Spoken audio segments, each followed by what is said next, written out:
Hiya hee. Oh my god. That's how it came out. Hiya hee. Shit. What's up, everybody? It's Erin. And Nicole, this is Dude That's Fucked Up. Welcome to the pod once again. Welcome. Oh my God. If it's your first time here, sorry. You're about to learn some shit. I wouldn't say that you don't want to learn. I think today's topic is very fun and interesting. Yeah, I was loving reading about this. Yeah. Woman that we're going to talk about. Oh my gosh, she's great. Ugh. What Fucking well, icon. she's bad too. No, yeah. But listen, we love a complicated, messy bitch. Speaking of, Lindsay Lohan's pregnant. Oh, I know. I Good was for her. like, yeah, I only have best wishes for Lilo. Isn't it so wild that makes me feel old? She's our age-ish. Yeah. Like it shouldn't make me feel old, but I was like, oh, I'm officially old.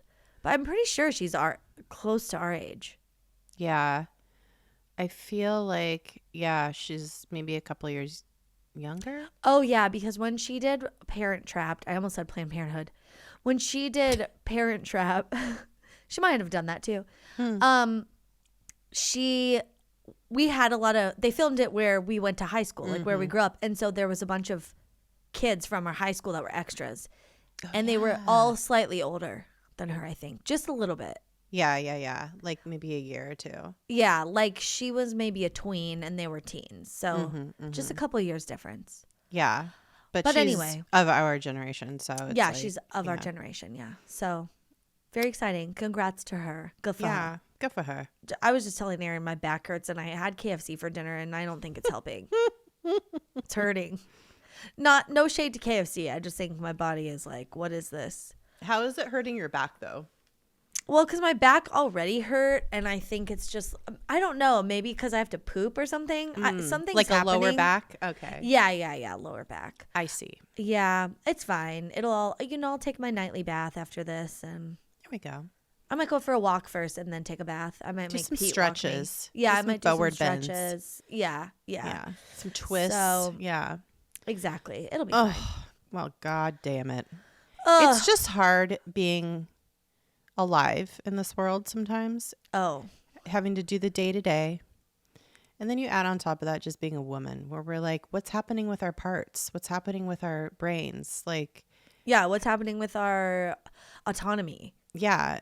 Do we get to do what we want with our bodies? No, we don't, because as we speak, they're doing some more fuck shit in Texas and Texas. like to ban abortion. Why do men have a say in it at all? It makes me so upset. Just fuck off. We don't tell you what to do with your peens, okay? Like, you should have no say in it, and yet you're making all the rules. It's so fucking gross. I hate it. I hate it so much. But you know what? It's Women's History Month. Yeah. So that should placate us ladies for several weeks, days. I don't know. Yeah, it's kind of like, it feels weird to like celebrate it when it's like, why? It's still shitty here for women. I don't know. It's like, is this just another distraction? You know what I mean? Yeah, for sure. We're not. But you know what we're not going to do? We're not going to wallow. No. We're going to celebrate some women. Yeah. I love it. We're going to highlight. We're going to put the spotlight on the women where it belongs. We did it with the pirates. Mm-hmm. We talked about the Lady Pirates. And today we're going to talk about just like an all-around general bad bitch lady. Mm-hmm. Yeah, like this woman is an icon in my personal opinion. Yeah, she's iconic. She's iconic. She's infamous. She's infamous. She's a bad bitch, but she actually might have been kind of bad. Like actually bad. Like we maybe shouldn't like praise her too much, but also it's kind of fun. Maybe she was a murderer. But we're equal opportunists. Like, it doesn't like women could be. Why aren't there dudes? There's women out there worshiping Ted Bundy and shit. Why can't there be dudes out there worshiping this bitch? Yeah, that's what I'm saying. Well, this woman got away with some shit. So let's talk about her. Her name was Marguerite Jean Meg Jappy Steinheil. Baroness Abinger. Yeah. Later. She was a French woman known for her many love affairs with important men. Work, bitch. Oh my God. I love she's like, oh, the unimportant men? No thanks. The important men? Yes, please. Yeah. She was born in April of 1869. Yeah. 69. Nice. Into a rich industrial family. And she was a wild child, of course, for back in these days. It's interesting that she was born to like a wealthy family based on like what her life would become. No, I mean, she knew that upper echelon lifestyle. So this is why she like she was able to blend in. Yeah. I copy that. Okay. So she was always kind of a wild child, and she almost got in trouble with one of her brother's friends when she was a teen. But then her family put a stop to it before she, quote unquote, ruined herself, aka had sex and got pregnant. Maybe she already had sex and she just dodged a bullet. But her dad was like, "Nope, we're gonna get you married off here. We need you to settle down a little bit." Oh, yeah. But then she was like, "Fuck you, Dad. Don't tell me what to do." But then in 1888, when she was 19, her dad died. And she was really devastated. Yeah. He was like her protector, and she like really loved her dad a lot. I think she like saw him be this like gentlemanly kind of man, and who was like, he was like kind of like a hoity-toity kind of guy. So I think that's like. And was kind to her. And was kind to her, yeah. And that's the funny thing about men through history is that they rarely do they treat their daughters how they treat like women outside of the home, but all the daughters internalize how they treat and talk about women outside of the home that aren't them, and that's why we're in the shit we're still in. That's right. Internalized misogyny. Yeah. But anyway, so her dad is gone. She's very lost. And she goes to visit her older sister who's married. And she lives in Bayonne, which is, I don't know, somewhere in the country or something. Yeah. And not Paris. No, not Paris. While she's out there, her brother-in-law introduces her to this painter named Adolphe Steinheil. This man was an artiste, yet he was 20 years older than her. Ew. Yeah, gross. Ew, back then too, like the disparity of age was like so severe. Do you know what I mean? Because middle age was like hard, It was like hard 80s. Yeah. They're like, she's 19, he's, 39. Yeah. And as soon as you turned 30 back then, you just curdled like old milk. Yeah. You had like that like long puby like billy goat beard. Immediately, it's like, the men are all weathered and leathery. Yeah, well, this is back when men, like gentlemen type men, had those like gross chops. Those like long sideburns. So nothing was working for men back then. No. So he's older than her, but eventually persuades her to marry him. And then later on in her, and she like wrote like a memoir later on in life. Meg we'll call her throughout the rest of the episode. Meg herself would later admit that it was more the prospect of Parisian society than Adolphe himself that persuaded her to get married to him, because he like had a country place, and then he was like a well-to-do artist. So he wasn't a starving artist. He had a place in Paris where he was like in the fucking, society. He was in the upper echelons. He was like rubbing elbows with the fancy people, and she loved it. And that's why she married him. And listen, that's the reason. She loved the lifestyle that he could offer her, not him. Right. Fair. I think there's a lot of marriages that are like that. Oh my God. Back then, people were getting married for all kinds of reasons. And this was a big reason. And that was also, the only reason women got married, or they were married off. You know what I mean? It's like, yeah, this was a good deal for her because when you got married back then, you were afforded a bit of freedom, much more than you would when you were an unmarried young woman. Yeah. And so she's like, okay, I'm gonna have money now. I'm gonna have my own household. I'm gonna have status, and I'm gonna have a place in Paris. So she's like, that. Those are her options. She's going for it. Yeah, good for her. That's why this is what we love. We love to see it. Yeah, it's an opportunity. Yep. So she's like, okay, yeah, if I marry this guy, I'll be a little bit more free as a married woman and I get to live in Paris. So let's do it. They were married in 1890 and she moved to Paris. 11 months later, they had their first and only child, a daughter named Martha. I don't know. Martha. Oh, yeah, that's probably right. Martha. Yeah, Martha. Yeah. Was born. I like Marth. Pete and I were watching The Mandalorian again last night and making up names for Star Wars characters names. Marth would be a really good one. Yeah. Yeah. Marth Depot or something. I don't know. Marth Cake Cup. That's just cupcake backwards. Cake Cup.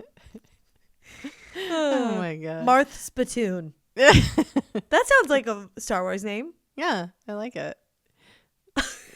Marguerite. Marguerite. Like Julian Marguerite. Yeah, I like it. I like the idea of just taking a famous person's last name.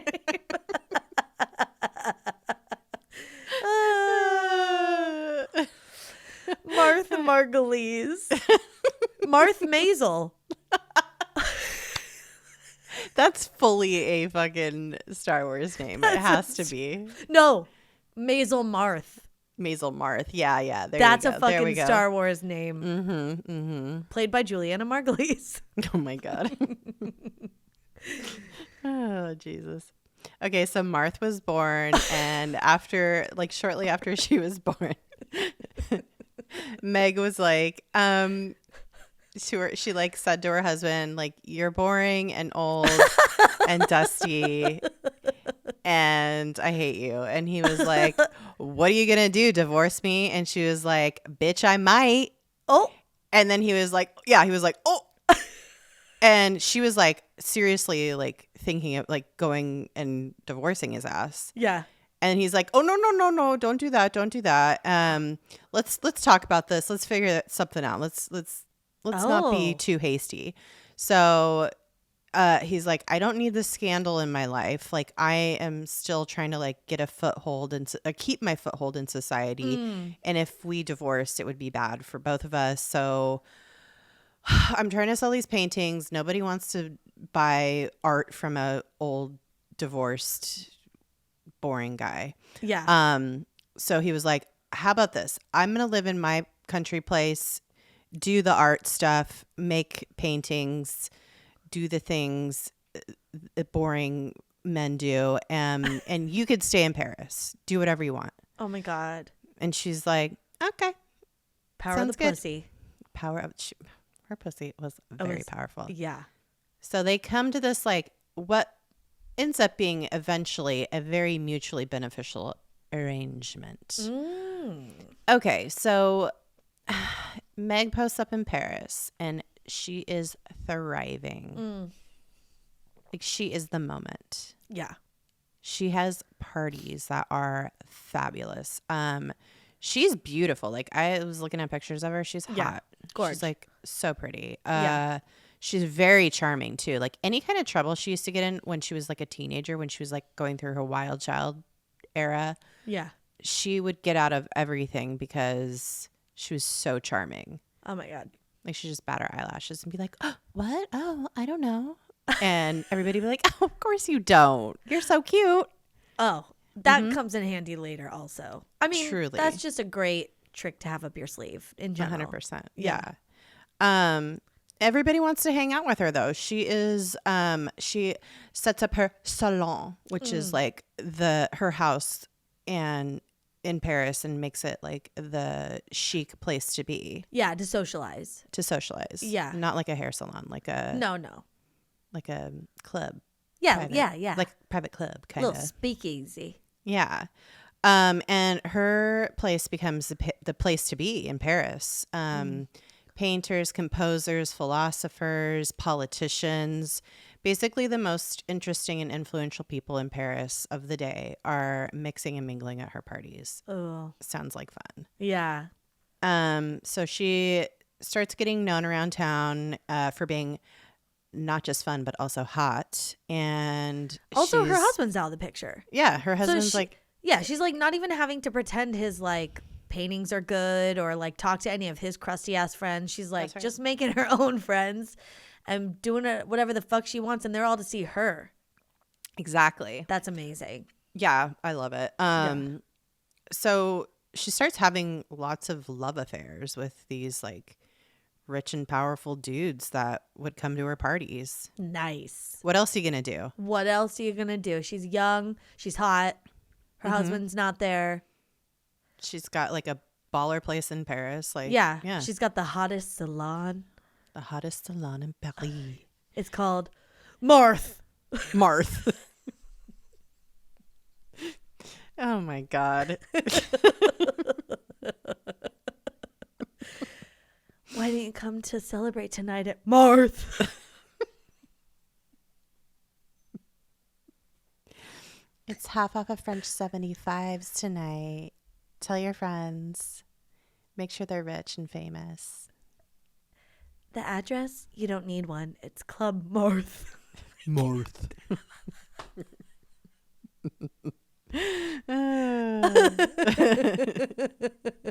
Oh my God. Oh my God. So good. So she's like fucking all these hot dates, or I don't know if they're hot, but you know, probably whatever. They're wealthy. Yeah.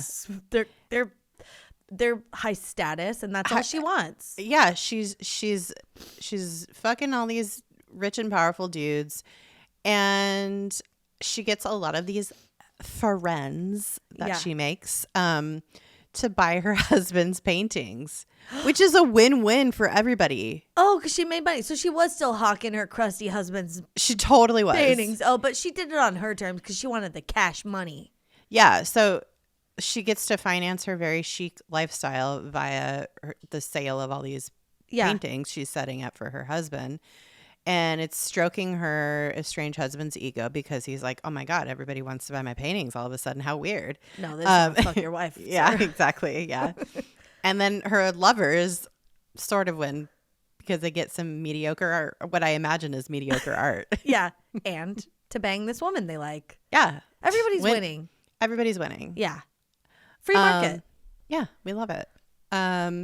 So she, as time goes on, she starts wielding quite a bit of influence because she's like getting with all these rich and powerful guys, and she was very discreet, very sophisticated about all of these affairs, and also her pussy was obviously extremely powerful. Yeah. Like it was on fire. Mm-hmm. Yeah. Yeah.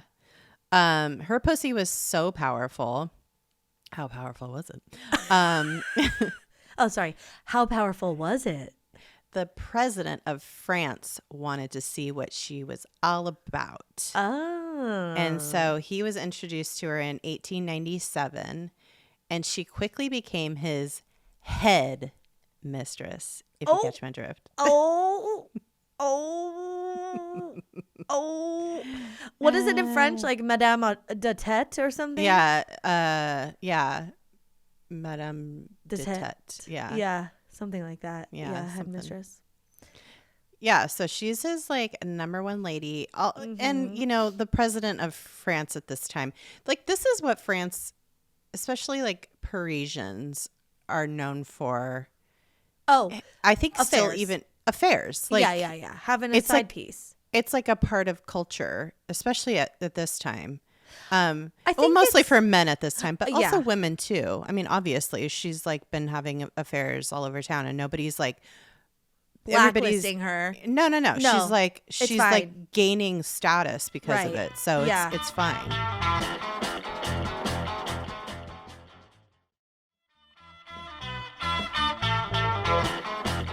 So Meg is in with le président of Paris, or of France, sorry. And so she's like, I think she like had been fucking on the president for like a couple years at this point. Sure. So it's February 16th, 1899. Meg goes to the Palais des Élysées.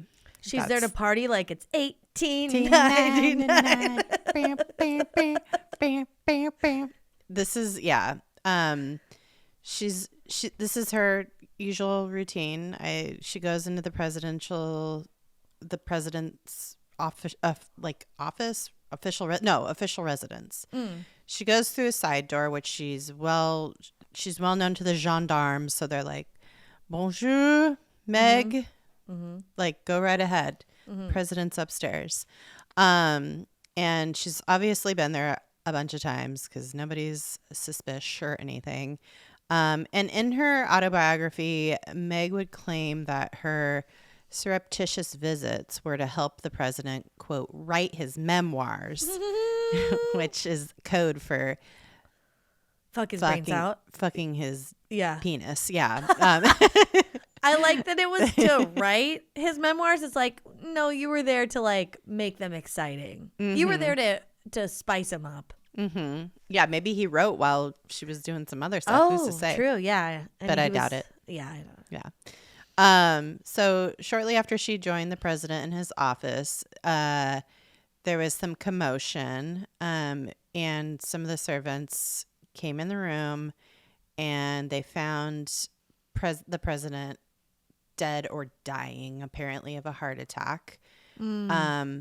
The exact circumstances are not exactly known. The least sensational of what's known to have happened is that the president had his pants down around his ankles while Meg stood next to him adjusting her clothing. That's like the least that's like one flame on the spicy scale of what happened. Yeah. That's one story. The most salacious story, though, 5-alarm. The 5-alarm version of this, though, is that Meg was not only naked, but she had been giving him a blowjob, giving the president a blowjob when he died. Either he had a heart attack or had a seizure. Who's to say? I think it was a heart attack. I don't know. Something happened. But his fingers were clutching her hair so tightly that the servants had to cut her hair to get her out of his grasp. Because he like died with like he had the death grip on her hair and she couldn't disentangle herself. Oh my God. It's reminding me of The Sweetest Thing, the movie where Selma Blair's giving that guy a blowjob and his like peen piercing gets caught on her like necklace. Uvula. Her. She's like in her throat. Yeah. And then like the fire department comes and they're like, you have to relax your throat. And she's like, I can't, and then they make her sing, I don't want to close my eyes. Oh my God. They make her sing Aerosmith to relax it. Anyway, it's kind of like the dick is just in her mouth and his hands are in her hair when like the servants come in. She's like talking to them with dick in her mouth. You know what I mean? Yeah, she's like, help me over here. She's like, yeah, she's like, and they're like, what? She's like, hey, Dad. No, my God. Is dead. Oh my God. She's like, my blowout's getting ruined. They're like, what? She's like, my blowout's getting ruined. My blowout's getting ruined. I knew it. I knew what you were saying. Oh my God. She's like, Club Marth is finished. What? Club Marth is finished. Club Marth is finished? You're right. Nobody alert the papers. We need to go to Club Marth still. So weird. Oh my God. So the president's office tried to keep this private. Yeah. Tried to hush the whole thing up. But the nature of the president's death. He died, by the way. Yeah. But what a way to go, man. Ugh. That's I mean, I wonder how many people die while fucking every think a day. Lot. Yeah. Because you could have a heart attack once you're old. Your heart just explodes or whatever. Yeah. Oh, wow. Well, good for them. Yeah. But horrifying for the other person. Yeah. It's really not great. Yeah. But if you're old, maybe you're like, it's going to come soon. But Hey. Oh my God. Okay. So the nature of the president's death soon became a common rumor and a joke probably around town. Yeah. I mean, for sure. That shit's funny. There's got to be it's sad. It's sad. It's sad. Yeah. Yeah. But it's sad. How he was old. But again, that's if you're going to go. Yeah. Oh, presidents have died in worse ways. I can think of several. In the head is one of them. And it wasn't this kind of head. You know what I mean? The wrong kind of head. Yeah. Yeah. Oh my God. So I'm going to hell. Oh, Lord. One joke at the time. This is kind of funny. This is like very French humor. A joke at the time punned on the dual meanings of the French word connaissance, as both. So connaissance means both consciousness and acquaintance in French. And saying the joke is that a priest came to give the last rites and asked, "Is he still conscious?" Only to be told, "No, she left out the back." Like in French, it's funny. Yeah. That's good. So as a result, the whole affair became known as the affair of la connaissance du président. Ooh, cool. Yeah. I love it. Yeah. And then, so the woman with whom he was having the sexual connaissance with. Yeah. Meg remained pretty anonymous at this point. Like nobody knew it was under her. the radar. Yeah. But that was just in the immediate aftermath because the president, Felix, had several mistresses, the most famous of which was the actress Cécile Sorel. And so everybody just assumed it was her, but that she was la connaissance, but it obviously wasn't. And the truth became general knowledge after a few years. But it was like long enough in the past that it didn't hurt Meg's reputation. So this shit happens to her. She like continues on with her like fabulous Parisian lifestyle. Yeah. I'm sure she was traumatized for a while, but well, she only carried on for a couple months because like that didn't hurt her reputation, but like the next thing did. Oh yeah, this is not where this story ends with her. Yeah. Okay, and that's the thing, because you think that in her memoir, the biggest thing would be like having the president's dick in your mouth when he died. And like being tied to that story, but no, like shit got weirder for her. And yeah, I don't know. If you're writing this, it's like too many things. You know, if this is a movie, that's the climax, pun intended. and then she just lives off the rest of her life on the French coast, like sipping French 75s, eating French toast. But no. Okay, so just 3 months later, so in May of that same year, 1899, Meg was found bound and gagged in her bed. Not in a fun way. Not in a sexy fun way, okay? This was not like a consensual situation. It may have. Oh, well, we'll get to it. Okay. And her husband and stepmother were found suffocated in their beds. So everybody was like in the home. Husband died. He must have been visiting the city, you know, to collect his money or give her more mediocre art. And then, so they were dead. And she said that 4 hooded strangers, 3 men and 1 woman, tied her up, and they publicly, everybody accepted it immediately. The newspapers wrote about this. She was high profile, you know, high status. Obviously, it's 2 murders. Everybody knew who she was enough, especially after they quickly found out, you know, that she was La Connaissance or whatever. But the public was like, oh my God, do you think it's because she like knew presidential secrets? Like, because she was one of his main side pieces. Do you think she like had some dirt? Or like, do you think she was keeping some of the president's documents? Or like, oh, like she was like the Mar-a-Lago of.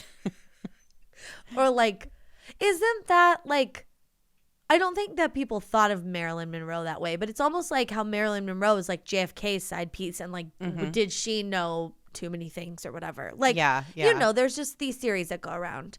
Yeah. And so the public was like very interested in this. The police, however, immediately suspected Meg. Like they were like, this woman is involved. They just didn't have any evidence. Like it was too like weird. Something is fishy here. Like what's happening? Why didn't she get got? Why aren't you dead? Why? What's happening? Like do you know why they came? And she's like, no. And they're like, okay, so you don't know if they have a motive, and you're the only one alive. This is too weird.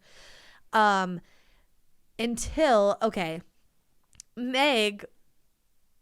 They finally had enough evidence when Meg was caught in an attempt to frame 2 of her servants for the murder of her stepmom and husband. And the police are like, okay, like this is all we needed. Come with us. They arrest her. She's prosecuted in a French court, and it was a fucking circus. It was like the Johnny Depp Amber Heard trial of the early 1900s. Ugh. It was like so gross. It was so gross. It was so over the top. Like everybody was covering it. It was the talk of the town because she was high profile, and this was very interesting and exciting. And in the court of public opinion, all the men were like, guilty, not this gorgeous human. She could never. And all the women were like, no, she did it. Look at her. Like she, like, yeah, you know, like they were like, something's off here or whatever. But the men could not believe that like this little innocent lady like could do any wrong, which I find funny, especially because everyone's like, the police are like, no, she for sure did it.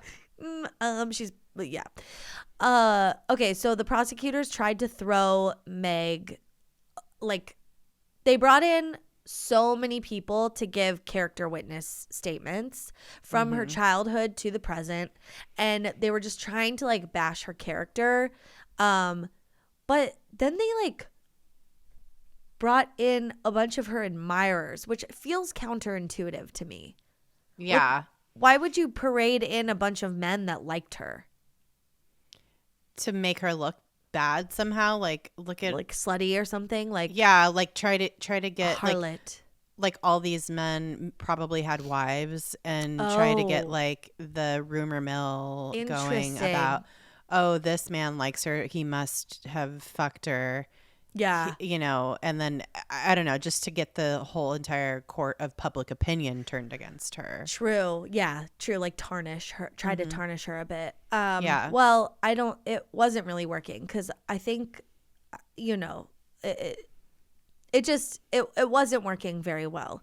And the courtroom every day was completely packed, but especially when Meg took the stand in her own defense, the shit reached like O.J. Simpson trial levels. Like we went from Amber Heard and Johnny Depp to O.J. Simpson just because like she was then getting involved, and she put on a fucking show.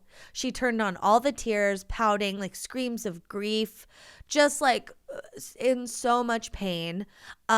But the thing that was the most impressive is that she just stuck to her story. Like it wasn't changing no matter who asked her questions or what was brought up. Like she stuck to the quote unquote facts, and she just kept delivering like over and over the same story. So the prosecution, I don't know if they brought this person in or if this person came in on their own accord or if she hired them, but I like to think that it was the prosecution was like, this is a slam dunk. We got her, you know? Yeah. And then the courtroom doors just burst open and this fucking guy comes in. This guy comes in. He's wearing like a black hooded cloak or whatever, and a red wig, which is what the people were wearing that like tied her up and allegedly killed. He like he bursts into the courtroom, admits to kidnapping her and like killing, I guess, or maybe just kidnapping, but you know, the other two people died. And so this was he testified, and the prosecution totally lost. Like in this moment, their entire everything just fell apart because this man. I'm sorry. Are we just going to gloss over the fact that someone in a red wig and a cape swooped in and was like, "It's me! I killed these people, and I also like to cosplay as a spooky clown." Bonjour. And bonjour, it's me, the French clown. Yeah. Oh, you like the mime? Oh, no. How about this red wig? Oh, no, I should not be talking. I am a mime, but I am a shitty mime. That was more Italian, but whatever. No, it was good. It was good. Yeah. But no, so the prosecution's entire like case fell apart. That was hinging on her being the murderess, and this like they were never gonna win. Bewigged weirdo comes in and is like, I did it, and they're like, oh fuck. Yeah, I feel like they were never gonna win. I feel like people just like liked her too much. She was too likable. She was too charming. She turned it on too much, like you know. And so the jury deliberated for 2.5 hours and acquitted her on November 14th, 1909. So the murder happened, and then time went by, and then she finally was brought to trial and shit. Okay, but lucky for old Meg, she got off. She was infamous in France, but since there was no internet or like radio or anything going on at the time, no one knew of her outside of, honestly, like Paris. So she moves to London. She changes her name to Madame de Saranac. And Great her first name. Yeah, so good. And her first few years were spent writing her memoirs, which were titled My Memoirs. Perfect. It's so dumb. She published these in 1912, so like just a couple years after she left. And then shortly after she published, she married her husband, Robert Scarlett, 6th Baron Abinger. So we mentioned that was like her title at the beginning. She becomes a baroness. Yeah, she becomes a baroness. And I think he's like a modest man. He was in the Navy and stuff. He wasn't like a big to-do. But he was high status enough and had a title, you know, and was like noble, I guess, enough that it worked out for her. And they lived pretty happily. They didn't have any children. He died in 1927, and then she just like stayed in England, and eventually she died in a nursing home in 1954, which blows my mind. It is so weird, and this made me think about like how quickly technology moved through this, like after the Industrial Revolution. Things were moving so exponentially quickly that like she was alive. It's just so weird that like she was alive like while cars were invented, while television was invented, radio, Truly. like so many things, and she died in a nursing home like on the cusp of like the British invasion of music. It's so weird. I mean, that was like a little bit later, but she was almost 90 years old when she died, right? Yeah. She was almost, or she was like, 80, like 87 or something. Yeah. I mean, this woman lived a life. And she got away with what is assumed to be 2 murders. I mean, maybe. Maybe she did and maybe she didn't. I mean, she could have also just been involved in like hiring people to come murder them because she was like I don't want to sell your shitty art anymore. You know what I mean? Yeah, like, maybe like, yeah, I don't know. Maybe it was presidential shit. Like maybe it was that she knew some secrets, but then it's just like, why didn't the captors kill her, but they killed the other two people? That's just always weird to me. Maybe she charmed her way out of it. Maybe. I don't know. I don't know. She was a bad bitch in every sense of the way, I guess. Yeah. And I want a movie about her. Yeah, I think it'd be good. I think there's like some like TV series and stuff in France that have done like, you know, like police procedurals that have like touched on her story, but that's cool. It's kind of hard. I feel like, how do you write a movie about this when the biggest, wildest thing is like, like she lived so long after that? Or it could be like her in the nursing home. Oh, talking like to Titanic? A nurse. Yeah. Being telling like, the story of her life. It's been 84 years or whatever. I don't know. I love Since I went down on the president of France. They're like, okay, old lady. Yeah, they're like, sure, grandma. Sure. Oh, the president, you say. Yeah. Oh, wow, I bet you were so beautiful. Uh-huh. Just like so She's patronizing. Like, I fucking sucked dick better than anybody in Paris at the time. I sucked all. Oh, no, but I sucked all the dicks. So many dicks. I sucked the president's dick. I don't know. I'm closing my eyes while I say it. I suck artistic. I suck philosopher dick. I once had a daughter. Her name was Marv. All right, let's do our peen bracket on Patreon now. Yeah. All right, we gotta go finish some real work. Super important business to attend to. Yeah, we gotta put in the hard work. Hard peen work. All right. Well, follow us on social medias at DTFU Podcast. Our website, it's dtfupodcast.com. Yep. Leave us a review on, if you're not following on Spotify, definitely do that. And if you haven't left us a review, like a rating on Spotify or a review on iTunes with a rating, please do. That'd be great. Thank you so much. Don't let our horrible French accents deter you. Yeah. And listen, stay excellent to yourselves and each other. Au revoir. Au revoir. Bye-bye. Bye-bye.